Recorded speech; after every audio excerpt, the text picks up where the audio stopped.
In this video, I'm going to explain how to use assemblies. Now, I'm still on an edit takeoff page with no materials over here on the right. Over on the left, when you come into a section or when you drill down into a section and to edit it, you start by seeing the product catalog. I'm going to go up here and click the Assemblies button.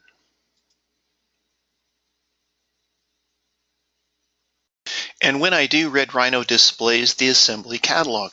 These assembly categories should be self-explanatory: residential, commercial, and structured cabling. Now, residential to us, or I should say to Rhino, means Romex and plastic boxes, like described here at the top. Okay, so these are the main assembly catalog categories, and I'm going to drill down into 200 because this video is about commercial assemblies, and that would mean pipe and wire and commercial products.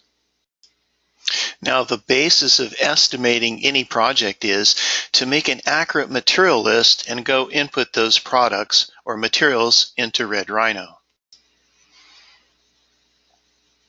Assemblies are one of the tools that Rhino provides you with for rapid input of materials. And here's what I mean. I'm going to start, rather than explain what assemblies are, I'm going to show you one.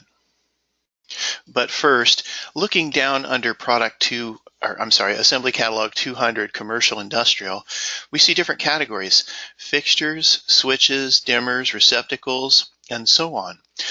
It's important to familiarize yourself with these assemblies because they save you a ton of time.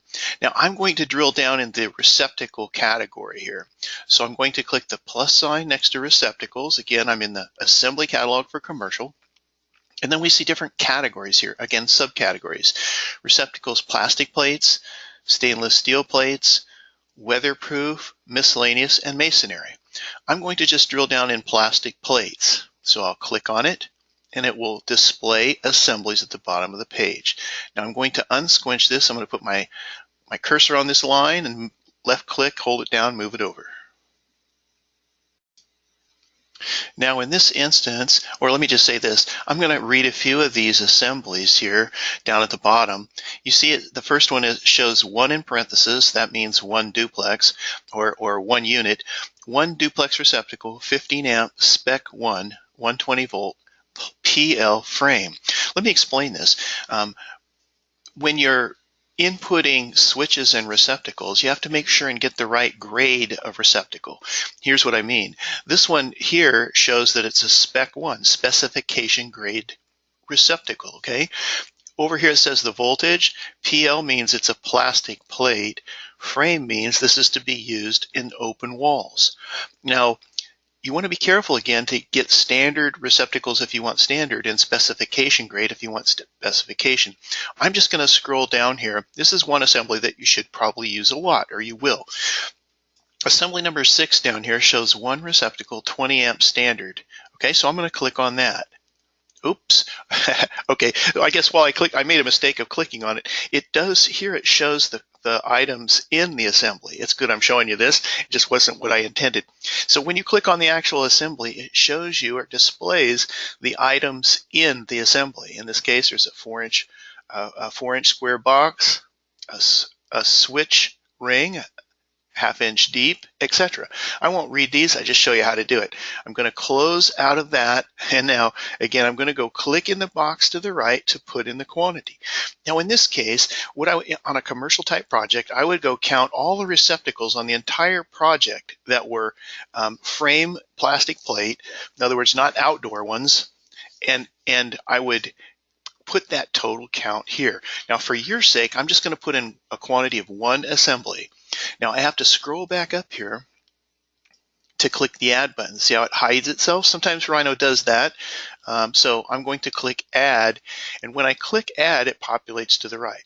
Now this is online software. Make sure you don't click this add button over and over. If you do, it will input the assembly over and over.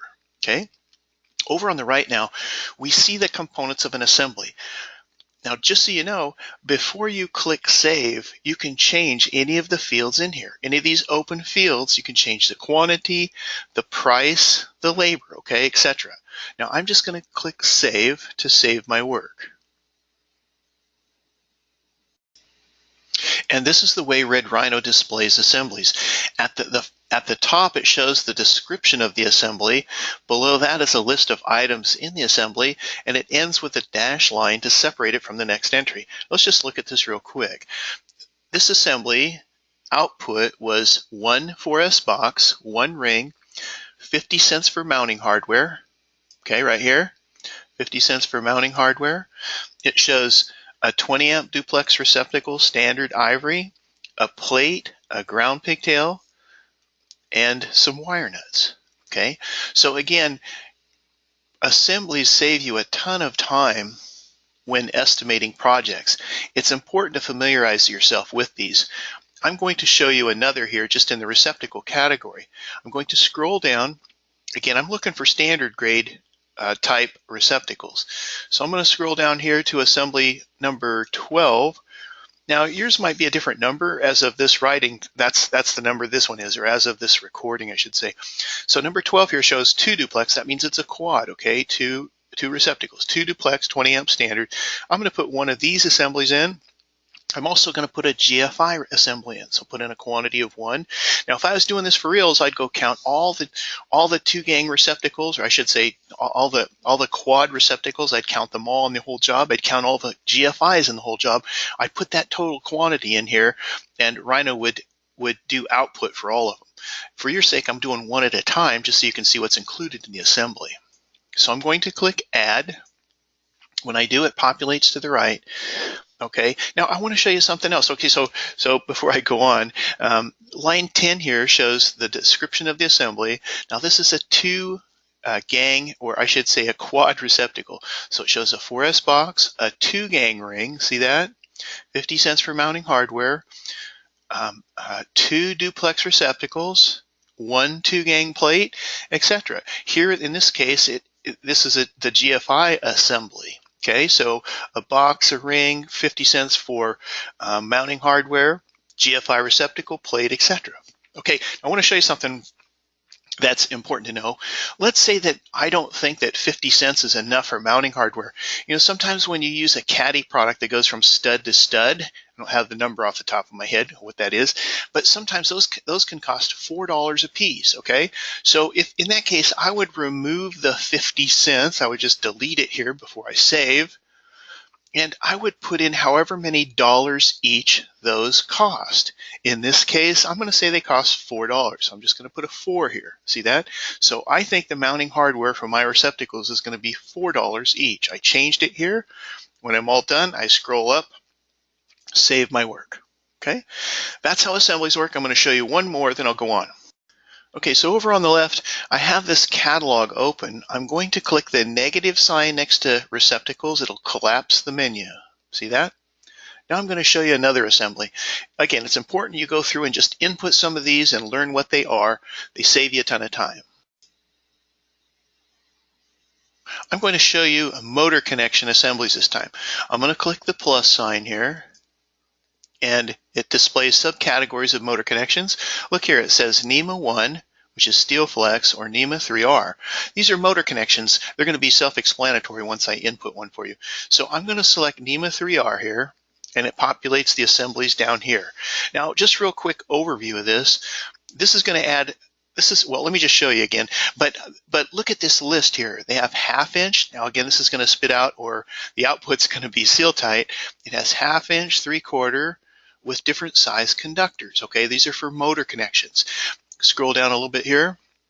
You'll see they go clear up to 3 inch with 3 500 MCM cables. Okay, I'm going to go up and just put in a simple one here. I'm going to pick the 3/4 with 3 number 10s. I'm going to put in one of these. I'm going to add it, and it pops. Oops, didn't populate. Hold on one second. Let me do that again.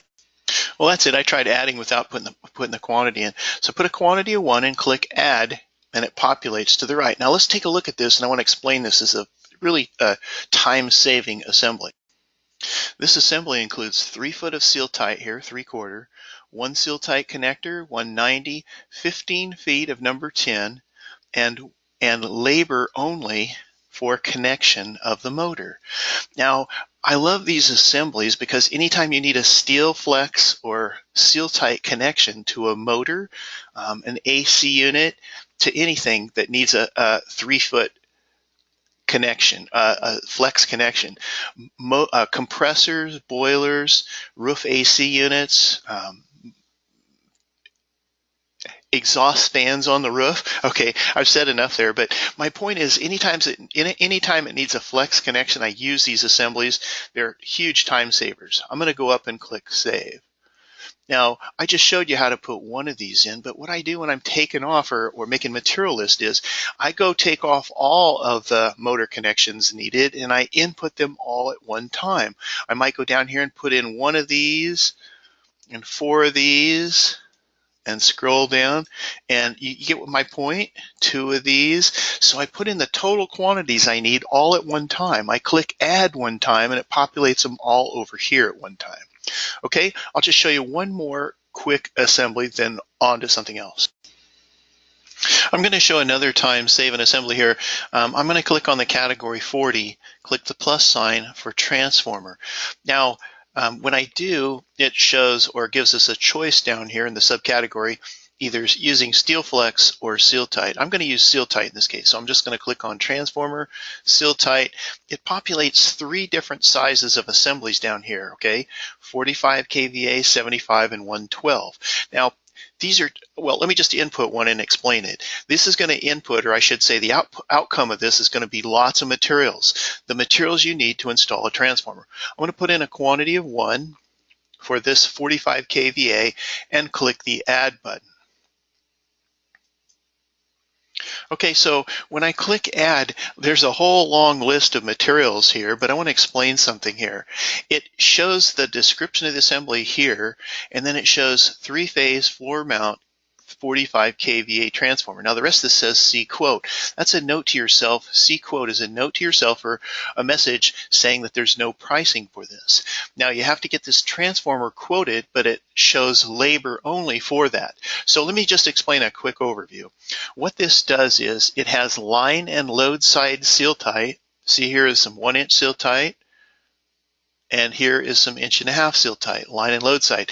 It has line and load side seal tight, conductors, and it also has the lugs for the transformer. Okay, so these are a huge time saver. It has 6 feet again of seal tight here included with line and load side conductors. Huge time saver. I'm just going to go up here and click Save. So again, just finally I want to say that it's real important for you to just drill down into these assemblies. Okay, we just discovered commercial assemblies here. Input some and see the outcome there. They're time savers. Okay, that's it for this video.